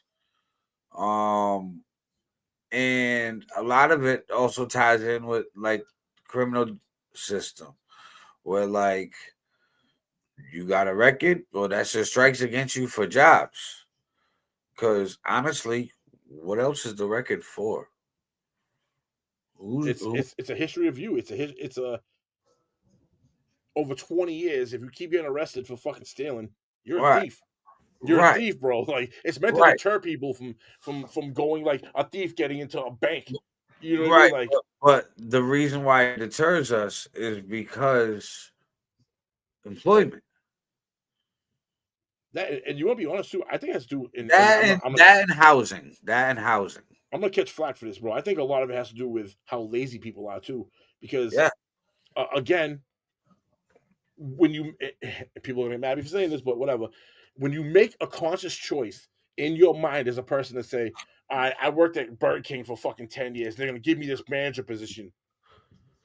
You should know that there's other places of employment that pay more, but it requires more of you in order to do it. Give more of you, work harder, do what you got to work yourself. Do to get People don't want to do that. They're like, nah, I'm good where I am. Well, okay, if you're, and I'm not knocking you whether you're good. If that's your mindset of like, you're good with you are, okay, but understand that this is your level. You don't get to say I deserve to be here with the people that actually do what it takes to get there. When you're down here doing what it takes to get here. Well, this is why one, we're in debt. Two, the cost of living and inflation and prices are up on everything because they got to pinch it from the people who do got money to give it to the others. And there's been such a dynamic shift in the workforce of generations of like people who had work ethic and then people who don't. Yeah. And then I think it also tax brackets scare people. I've seen people want to get themselves in a certain bracket because they don't want to make more to get taxed more. Instead of realizing like, hey, just budget better. What if this is a test though? What if this is a test? Now, what a good way to weed out motivated people from non-motivated people. I move the standard up. I move the standard up, right? Who is going to do what it takes to then climb to the new standard? Those are your people. Those are your people you want in leadership positions because they're willing to do whatever it takes to obtain a win. And then everyone else that's like, all right, now you know. Now you've it's almost like they've tested, like they've drawn a line in the sand and said, all right, here's your new standard. The people that will do what it takes to get there, which is maybe sacrificing. Maybe they get a weekend job and they didn't have to before. People that are willing to do what it takes to raise themselves up versus people who don't want to raise themselves up. That's how it was designed. And listen, if you get flack, I'm not leaving you hanging. I might get flack for this one too, so we'll get flack together. This is the real Bible. This is the real basic instructions before leaving Earth. Like, you need to understand how things operate where we live. And now I'm about to die. I'm talking about the Bible. The lightning bolt comes down. Right. But I look at it like you was breaking it down, and it's just so easy to see these things, but they don't want to fix it. They, like you said, it's a test. They want to test who's willing to work harder. And okay, cool, let me weed you out. And okay, I'll put you in this category, in this tax bracket, in this area of life. You need Taco Bell workers. You Yeah. need people who are happy working at Wendy's. Mhm. There's billion-dollar corporations that exist because of Because of those low people. work ethic people. Facts. Now, That's some of facts. those people are going to get asked out because there's too many of them, and we got to weed it thin. So we're broke, and now these companies are like, "Hey, there's too many of you. So now, even though I'm making money off you, I'm gonna find a way to make more money and replace you with robots." Because there's more money to be made with those robots. Bro, you gotta figure too. A lot of people don't realize, like, when you employ somebody, it isn't just the wage I'm paying you an hour. All right, Aaron, I employ you, Aaron. I give you $20 an hour, right? That isn't the amount of money. I have to have employee insurance on you. I have to have I have to pay taxes on you Yeah, for it becomes this big fucking, it becomes more. You know what I mean? right, absolutely. It becomes way more. So it's like with That's robots. every fucking thing in that hamster wheel Mhm. that keeps all the spokes together. But there is no hamster wheel when it comes to the robots. It's a new hamster wheel. It's not even a hamster wheel Yep. anymore. You know what I mean? It becomes something different where It's a bigger hamster wheel. They added another spoke. there's no breaks. These people don't wake up in a good mood or a bad mood. They don't wake up sick. You know, like I'm saying, the robots. Like this is all shit that humans do that hampers the growth of a company. Well, right? you got to think robots aren't going to be like that, bro. over the And last you're gonna couple of decades, the low income population grew, the middle Yeah. income population grew. No, it shrunk. The middle class is shrinking. Well, now it is, but in the early middle, so 90s, the lower yeah. class is getting bigger. The upper class is getting bigger. Yeah, and The- middle the class middle right now class is shrinking. is They're fucking getting rid of shrinking. us. But in the 90s, middle class like grew. Oh, absolutely. That Or, was like we had good everybody times then. middle class. Isn't it amazing we had like good economic times then? Yeah. Like, You know what I mean? And wow. it was good because we was in the middle. It's better than where we at now. And it's like, hey, fucking great. But those motherfuckers is looking at the middle like, yo, that is horrible. How are you guys living like that? You know what I mean? Because of how good they have it. Yep. But people in the middle get stuck in the middle because they don't want to put that extra work ethic in, or they're scared of the extra taxes, and they're like, they get complacent and where they're at, and they're like, cool, I'm a manager at Taco Bell and I work at Wendy's on the side. I mean, burgers and tacos all Yeah, but day. that ain't middle class, bro. The middle class, I feel like what you're saying, the middle class is like this it's a designed matrix. Yeah, So move. once you obtain middle class, they make it so that you can't leave because they need you there. They don't want you to go to lower class because then you're getting less. They're getting less from you, right? They All right. definitely don't want you at the table with them because there's only so many seats at the table Yeah. when you're up there, right? Hey, They each wanna class keep, gets harder. yeah, they want to keep you in this middle class, and they found ways of making it easy to get you there, but not allowing you to go any further than middle class. They say, you know what I mean? That's when it takes the person to dig deep in themselves and, like For you said, real. have the work ethic, have the lack of laziness. Be like, nah, I'm not lazy. I need this shit. You I need a need part 2. You need a part 3. like fucking let me go and let me get this. Show up, be there early, Yep. be there later, and then be like, yo, I'm here before everybody, and I'm here when there's nobody here. I'm the last one to leave. Put that work in, and then those are the people that inch their way higher to the high class. Bro, But I and think what a before you get design. to high class, the last thing, the last level, I would say it as like metaphor is you gotta invest. All these rich people invest in something. Yep. So they diversify their funds to keep shit safe, and they invest in what's emerging. And that's the real test to the high class people is like, hey, if you can kind of predict the future and tell me what my next move is, I'll let you hang with us. So you get a bunch of good investments, you making money, cool. Hey, you about to know what's going in. Come on, let's Yeah, get come the on. invite. Who are you? Bro, to go back to what you were just saying too, it's an amazing system that this matrix is set up in. Because think about it, if you're that middle class and working a regular job can make you live a comfortable life, but you don't ever move forward. You just kind of tread water, right? Therefore, like you were saying, it takes a second or a third thing. Let's say somebody want to start a second business, or they want to do a podcast, or they want to do music. Whatever this second and third thing is, you've now worked your regular job. You only have a limited amount of time left, so you now divvy up that time. Well, if you have a family, now your kids aren't getting that one-on-one time. Who's raising your kids? The state, the fucking school system. That's Right. in what a cycle, bro. What a recycling sign of keeping you in that same loop, bro. It's amazing. You saying that, I was like, damn, bro. And they Like, put it where you're working harder, so there's less sleep because you're trying to cater to everything. mhm. And then that affects your health. And now that's more money for them anyway. So You have no let's time to cook, so you're probably eating shitty food. The shitty Mm. food system we have, making, you know what I mean, bro? It's all that. It's a fucking at every angle. And even like you were saying, even if you did take the time, let's just say you did neglect your family enough in order to get you from like the middle class, and the door does open for you. Think about it. You're the only one of that generation that's going to understand what it did, because now your kids, you haven't been around for your kids to pass along the information. Their Right. brains already indoctrinated into the school system. So you're like a one and done. These people at the top are like, even if we do let him in, we can just let him in. It ain't like his kids are going to come up off that. It's cool. We already You let they in, you trained got to drones. have everything situated where everything's good. And I look at it like this, right? It's kind of like these secret organizations. And even though they're not so secret, let's say the Freemasons, for example. The Freemasons, they want to come have a sit down in your house.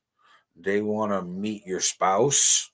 They want to meet your family. They want to meet your friends. They want to talk to people about you. They investigate you. They do Corey checks. They make sure that you're a good, upstanding citizen and there's like no dirt on you. And if there is, they might manipulate it depending on how they like you. But what's your specialty in your job? Oh, cool. You got good work ethic. Great. I like you. Cool. Here, join the club. Mhm. And then, like, the leaders of these little clubs get invited to the bigger clubs, and then the bigger clubs. It's like when back to sports, fucking little league baseball, then you're like twilight ball, college ball, Yeah. minor Minor league leagues. ball, Yep. major leagues. It's the same shit. They just showed us the method in different ways, and we just never correlated the two together. It's like never seeing the arrow between the E and the X on the FedEx trucks. And then once you do, you're like, oh shit, I can never unsee that Unsee arrow. that, yeah. What the fuck? Right. I mean, so it's one of those things. So once you see these things, it's like, oh yeah. And then the whole divide and conquer shit, they made us competitive. Mhm. You know what I mean? And then And they did it. a little They did the crazy. That's slickest when they ways, get the too. participation trophy for. Think about it, bro. They did that in the slickest ways possible. What's the Mm-hmm. best ways to sow true divide? Like a real dividing line with people. You do it between the gender, male and female. You do it between the races, and you do it between religion. Bro, Mhm. that is it's bad, but let me say it it's diabolical genius. If Yeah. again, put like you said earlier, put yourself in that man's shoes, the one that's gonna come up with these like bad ideas. Well, It's listen, a genius bad the idea. I think this was like kind of a little bit blame falls on our founding fathers, bro. They knew what they was doing. And I feel like You think that was their intent though, or do you think that's how it's got manipulated from then till now? You know what I mean? I think a little bit. I don't think that they seen how big the snowball would get at the bottom of the hill. They didn't know how big the Yeah, hill was, but they're fair like, hey, enough. I'll push Yeah. this snowball down the hill. It's gonna work for me. And then they're like, yo, this hill keeps going. That shit is huge. This shit does not stop. Whoops. What the fuck did I do? Right? Might feel bad afterwards. They might just say, fuck it. That's a huge snowball. Yeah, that works perfect. But it was designed this way, and they was the founding designers. Like, yeah, we've had architects help design it over the years with new legislation and this and Mhm. that. But they're all trying to design our life, and we're all in a Truman Show. It's all control. a big game, and we have to play it as such. But they made the divide and conquer with, like you said, gender, race, religion. But they found those age-old, from beginning of time, divides and amplified it and said, "Oh yeah, well, how about sports? How about TV shows? How about movies?" That's some predictive programming. That's the part that they've been doing for so long, that my team versus your team. I hate you off of a sport. I don't even know you, and you're a Yankees fan. I'm a Red Sox fan. Just off that alone, I don't like you as a person now. And they took that idea and, like you said, they amplified it, bro. They fucking they fucking 1000x'd it into what we're seeing today. Charged us to program us. We gotta pay for this shit. We paying for these jerseys to rep these teams. Ugh, diabolical genius, man. I mean, in a bad way. It's a genius plan in a very bad way. It works perfectly. You know what I mean? That's how they make money. And then they try to give us a carrot at the end of the stick and say, "Hey, I got some money for you. I got some money for you. Here's your tax return. I got you." I mean, but I don't know if this next video clip we got is a carrot at the end of the stick, or if it's going to be a treat. You know what I mean? Check it out. We'll talk about it. President Trump floated the idea of sending $2,000 checks to some Americans. It comes as Americans remain very concerned about affordability, an issue credited with boosting Democrats' recent election victories. Sarah Jenkins has the brief. There are questions about President Trump's proposal to send payments to Americans funded by tariffs. The president floated the idea of sending $2,000 to individuals who are not part of a high-income bracket. It's not the first time the president has floated this idea, but it's not up to the president to write those checks. Congress has to pass new legislation in order to authorize the Treasury Department to do that. President Trump said dividend checks would come from revenue from tariffs, but he also posted to Truth Social that if the Supreme Court rules against his tariff policy, the U.S. would have to return $3 trillion, although the tariffs have not brought in $3 trillion. The vice president of federal tax policy at the Tax Foundation said that tariffs have raised $120 billion, but it would take $300 billion to send checks to about 150 million adults. For The Brief, I'm Sarah Jenkins. All right, so I'll say this. I kind of didn't like the way she framed this, and they know better. Right. When Trump said $3 trillion had taken it from tariffs, I don't know that number to be right. Let's just, for instance, say, okay, it is $3 trillion. Right. And then she came back in afterwards and said, it's only been $192 billion. Right. What she's saying is actual tax, that's actual tariff money. When he's saying $3 trillion, what they're not telling you when they say $192 billion is all of the companies that are moving and building facilities in this country. Right. They're not counting that yet. Right.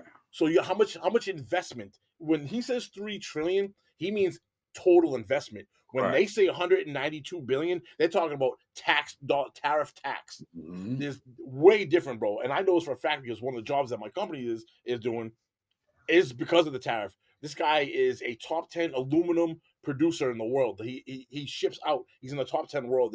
It's like I don't want to say what country from. I don't want to say too much information, but basically with the tariffs, it wasn't worth them to ship to the United States. So they found a facility in Massachusetts and are building the machine here. Mm-hmm. That's what's not being counted. So this is what I don't like about news. Be fair. If you're gonna say something, give the other side. All right. Yeah, you gotta. News gotta explain it better. I mean, they gotta explain the difference, and they just throw out what she said and say, "Here, figure it out yourself." She wasn't wrong in what she said. It was her intent behind it because it was Trump saying $3 trillion, and then her next thing was, "Well, it's only been 192 billion tariff tax," and it's like, well, explain what you mean. All this tells me, though, either way, is we're gonna have to wait a while for this. Well, because these companies are going to have to do their taxes first. The ones that just moved here. Oh, absolutely. It takes years. Do their taxes first. Some of these facilities are going to take 2 years to build a building. Never mind the guts of the building. You don't just build a building and then they operate. You build the building and then they got machinery and shit. You know what I mean? Hiring people. And we're not going to feel like a tariff fucking credit check type shit for probably like another 5 years. And here's the other thing that nobody's asking the question. I'll be the first one to ask it. You go back to that shit and pause the screen on what was brought up. It doesn't state who is going to get these checks because he said certain Americans, and I'm going to assume it goes to tax bracket, right? You make X amount of dollars a year and up, you're not eligible for the $2,000 because that's the plan. That $2,000 tariff money isn't going to everyone. It's going to be like low income people. Yeah. My question is, who's the guide? What's the guidelines for this? Is it $250,000 a year and below? $100,000 a year and below? Who's going to see this probably $2,000 match the same guidelines that they do for assistance programs. I mean, so like if you make too much for food stamps, you're probably not going to get that check. But if you make enough for food stamps, they'll probably give you that check. I mean, to be honest with you, right? I make too much to get food stamps. But I could take $2,000, and I make enough money where I live comfortable. But another $2,000 means I go buy a sofa. Right. You know what I mean? I reinvest that money back into the economy. Like, so you mean like I hope you're wrong. Honestly, I hope you're wrong, bro. For the sake of like just like even the low middle class people that are living with their nose just above water, like all their bills are paid. You know, they can drink, they can smoke, but they got like, you know, a couple $100 in the savings account. They got a nice car or whatever. Like those people could benefit $2,000 too. Oh, you know absolutely. You know what I mean? So I'm like, I hope it's like $150 or $200 down. You know what I mean? You make less of an entire household, $200,000 and beneath a year, $2,000. Yeah, that's what would make the most sense doing it the way you're saying it. But you know how these politicians go. And I didn't see any of that shit on there, bro. That's the first thing I was looking for. I heard $2,000. My mind instantly goes, all right, where's the criteria? Because I want to know, am I eligible? Yeah, Are you eligible? run that back, see if we missed it. Let's check this out and we'll talk about it some more. President Trump floated the idea of sending $2,000 checks to some Americans. It comes as Americans remain very concerned about affordability, an issue credited with boosting Democrats' recent election victories. Sarah Jenkins has the brief. There are questions about President Trump's proposal to send payments to Americans funded by tariffs. The president floated the idea of sending $2,000 to individuals who are not part of a high-income bracket. It's not the first time the president has floated this idea, but it's not up to the president to write those checks. Congress has to pass new legislation in order to authorize the Treasury Department to do that. President Trump said dividend checks would come from revenue from tariffs, but he also posted a truth social.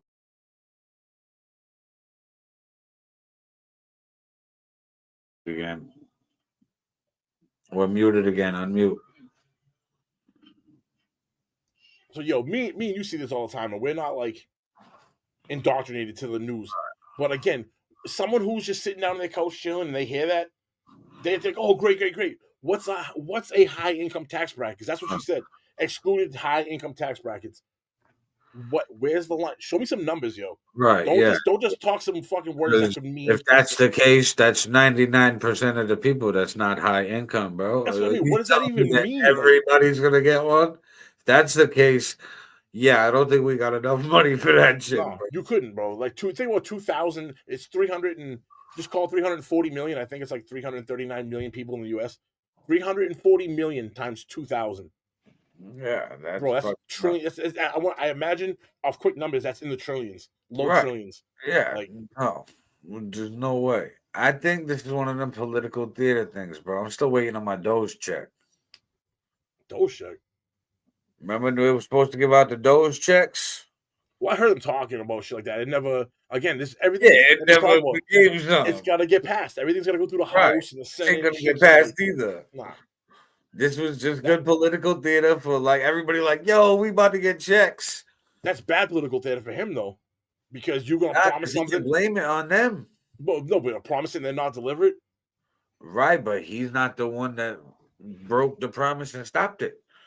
Well, I guess we're gonna find out. I guess we're gonna find out. Well, it's on the Supreme Court right now. Listen to that clip. The Supreme Court's gonna fucking see if it's even constitutional for Trump to even be doing what he's doing with the tariffs. Right. And if they strike it down, bro, that's a lot of loss, man. It is, but then you can always spin that. Now you look at it like a PR person, right? Okay, well, I didn't stop it. I wanted it to happen. This person stopped it. This one's the one who said I can't do it. Boom, You would have to, bro, because with that comes you think about having all that money coming in. A lot of shit in projects are being worked out. So there's trillions of dollars of investment coming. Supreme Court strikes that down, bro. Our economy takes a fucking hit. Wall Street takes a fucking hit. You're gonna see a trickle down effect coming from that. That is not gonna be good, bro. That's like with a fragile economy already. Jobs reports coming out saying that we're not creating as many jobs as we did last quarter, this quarter. Like, Yeah, that could be like the fun. That could be we're gonna stop creating jobs because we're creating robots. And be losing jobs. I mean, it's more unemployment. You know what I mean? More people not working. And I look at it like this: is this technology is going to be something we all wanted, but something that we're not prepared for. And we think shit's bad now. We ain't seen nothing yet. Like, we ain't seen the fucking whole how can I put it? Well, we did when we got rid of elevator operators and shit like that, but you got shit where, you know, we got robots for everything now. Bro, they're saying the first line of jobs that are going to be taken are, and this is a huge, not going to say huge, it's a big portion of our entire GDP as a country is truck driving. The driverless cars. Driverless cars and driverless truck, like 18-wheelers and shit, when those become all automated, there's going to be a huge portion of people. That's a lot of money. That was just actually in the news the other day. I think there's 3 cities that fully made it legal. What cities made it fully legal for autonomous tractor trailers? Bro, down. They changed the lights, dude. They added a 4th color to your lights, too. I don't know if you saw that. You know your fucking red, yellow, and green? There's going to be a 4th one underneath that's white. And what's going to happen is, because they're predicting at some point that the amount of driverless people and the amount of drivers is going to get to a point where it's either half and half or somewhere near half. And when the white light comes on, because there's so many cars talking to each other. Obviously, if I'm a human driver, I'm not in the now of what these cars are saying. They're saying for you to follow the car in front of you as an AI driver. So it's an AI in front of me. I'm behind it as a human driver. There's a 4th light. When that light goes yellow, it goes white. These cars all talk to each other, and they're just going to do what they think is best for the most way of doing it. And you're told this. I saw this little quick little documentary on it. They're saying that the driver behind it, if it's human, has to follow the AI driver, the wireless car in front of it. So they add the 4th light, bro, as white. It's crazy. And I'm not saying they're doing it now. They're not adding them now, but this goes back to the predictive programming.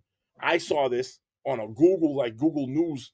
You know how it pops up, the new shit when you go on Google? That was like one of them top ones. So I was like, oh, it's looking interesting. I peeped it out. But now I'm hip to it. Will it be in my lifetime? Maybe, maybe not. But if I'm seeing it, that means my kids are going to start seeing it. They're not even driving yet. You know what I mean? Like, it's time to introduce it. It's going to be to the point where, like, it's going to be in our face. It's going to be introduced every day. It's going to start with the tractor trailers.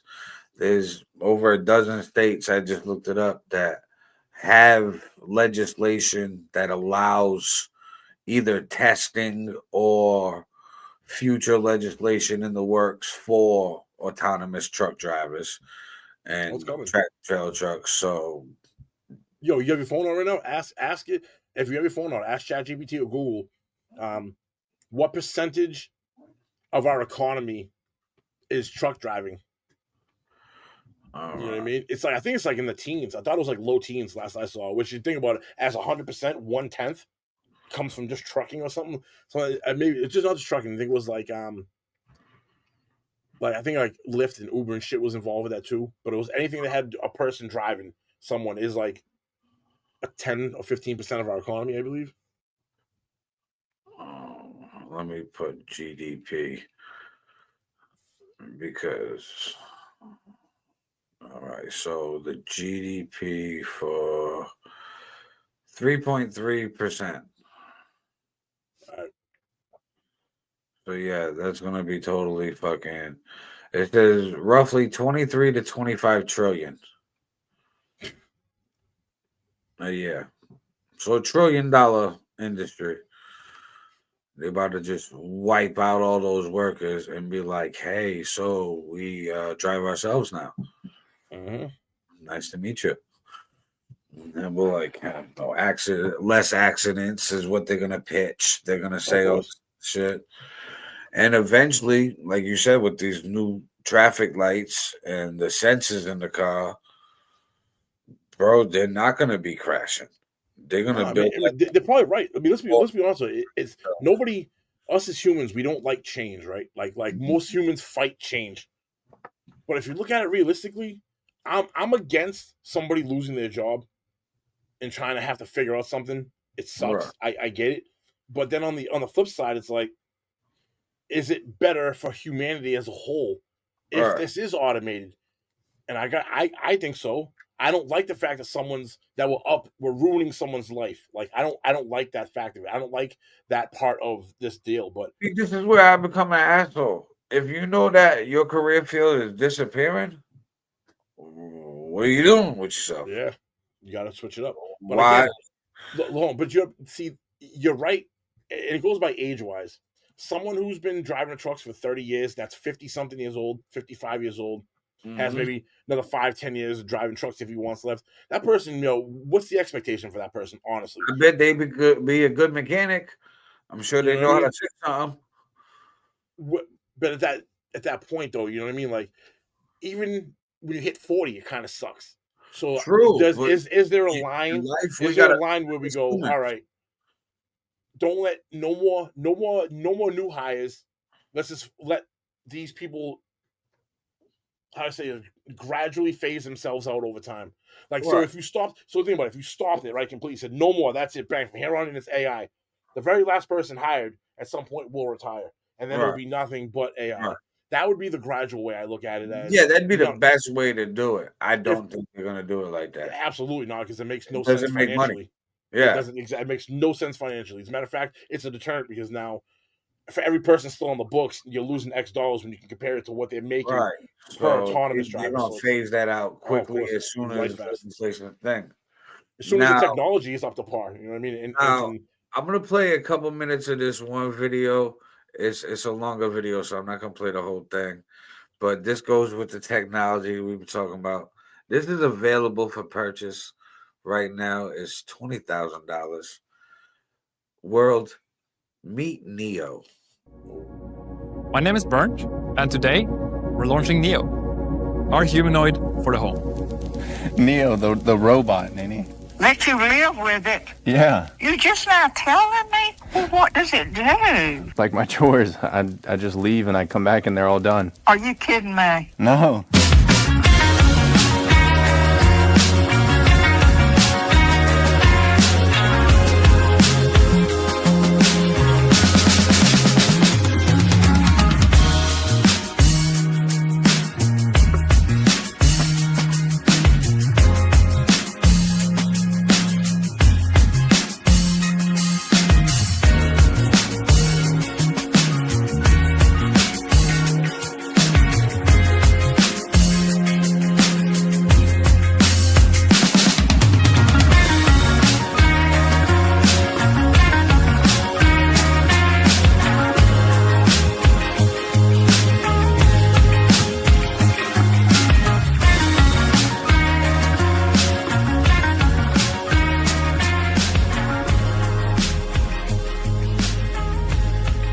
This all started a decade ago, working really hard on making what is Neo a reality. But to me personally, this started when I was like 10 years old. I grew up reading these beautiful books and watching these beautiful sci-fi movies where the future was all about how we as humans, we really focus on the things that matter to us. You know, Rosie the robot would be ensuring family had time, or Data would help humanity explore the galaxy. And I really hope that when you get your Neo now, we can help give you back some of that time so you can really spend it on what you feel is very meaningful to you. Ain't no sunshine when she's gone.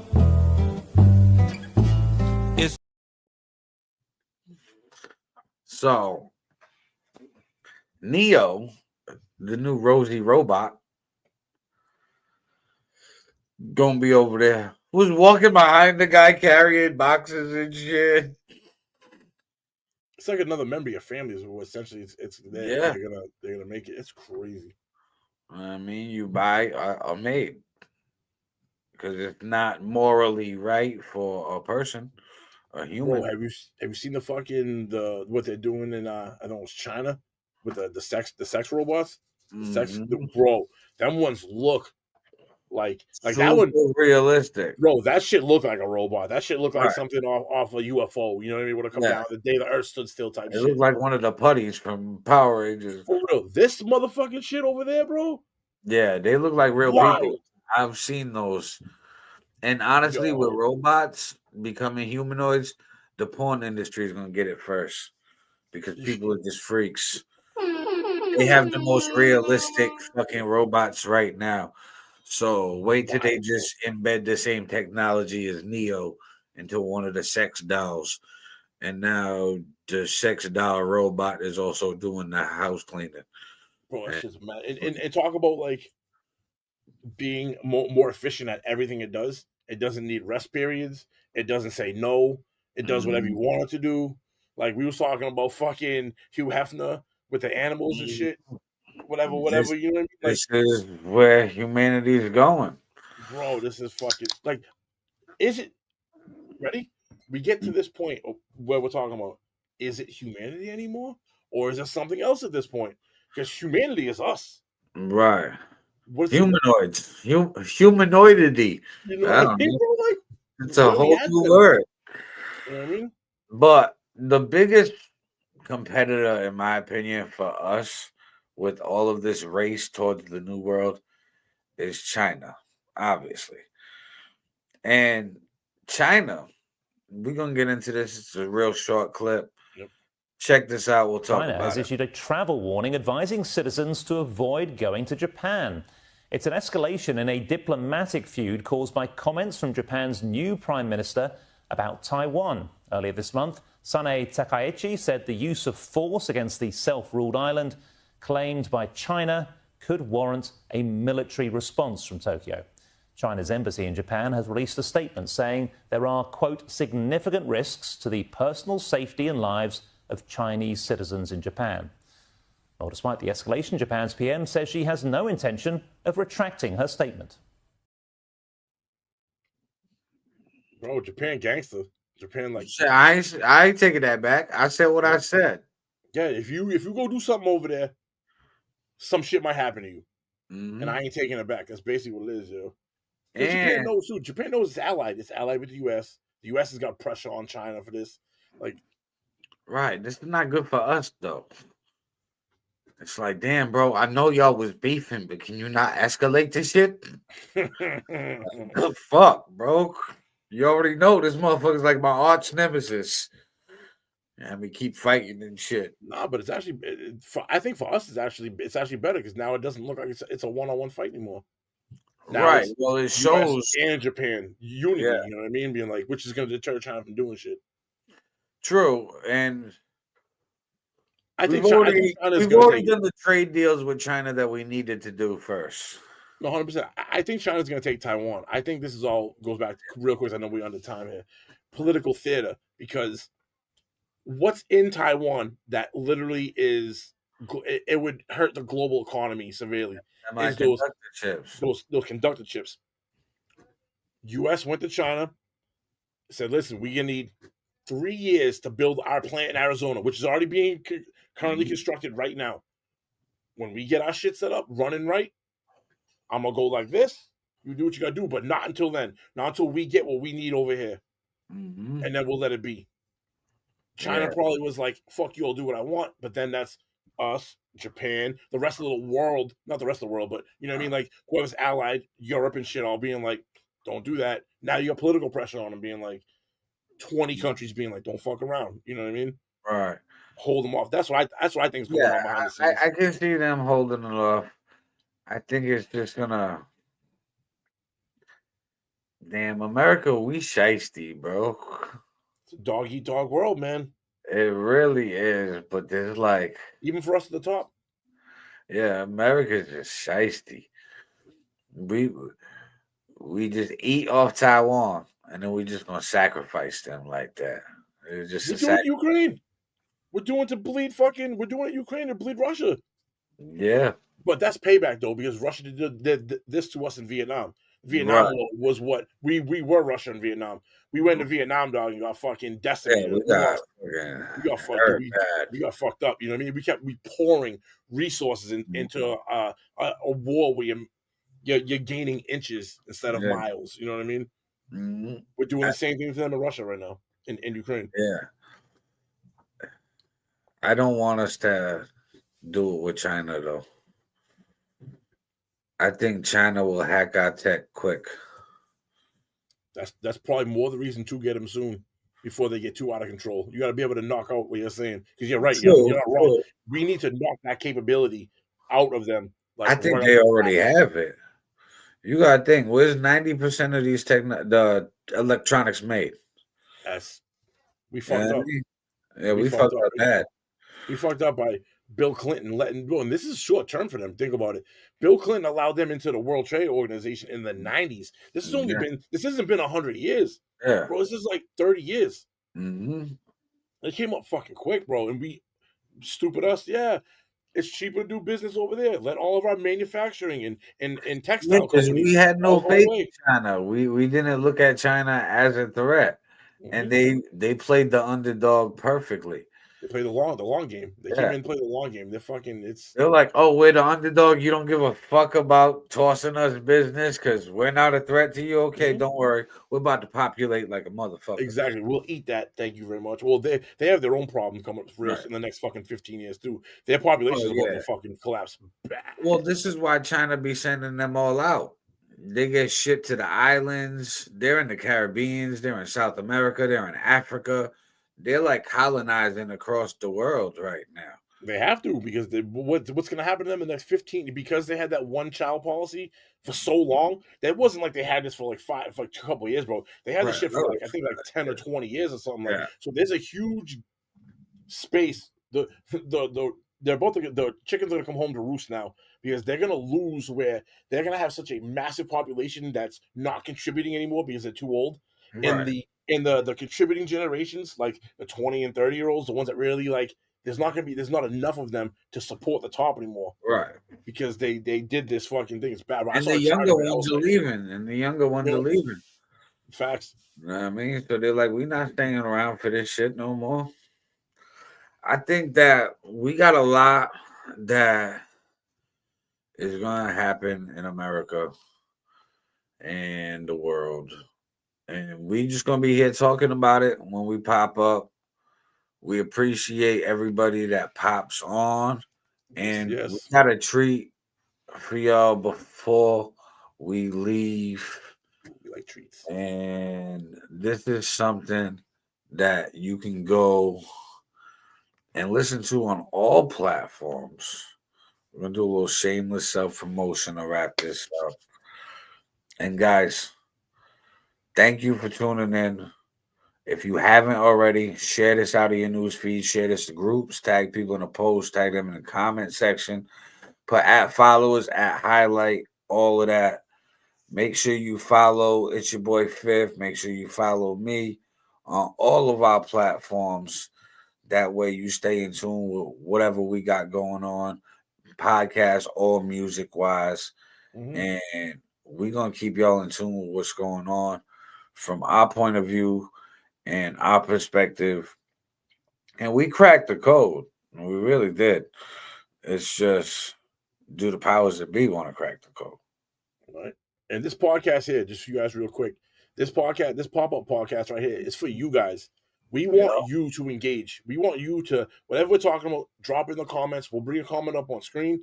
If you want to come on screen with us and have, a fucking 5, 10, 15, 20-minute back and forth about a certain topic, you're more than welcome. This podcast is about you and us engaging with you. We want to let you guys know who we are, and we want to get to know our fans.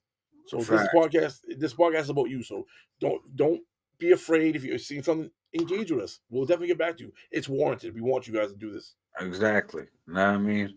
We're going to put a little bit of structure to the show so we're not waiting on you guys. But feel free to tap in with whatever we're talking about, whatever you want to talk about. Yeah. And it could be something that's totally off script. You could come on here just to promote whatever the fuck you got going on real quick and then hop off and be like, that's all I wanted to say. Yep. This is about you guys. So, again, thank you guys. Go follow us everywhere and make sure you stream It's Your Boy Fifth Street Magic Anthem featuring myself, Aaron All-Nighter. Yeah. This was filmed in-house, edited by NT. Hold on. No Victory Too Easy TV, NVTE TV.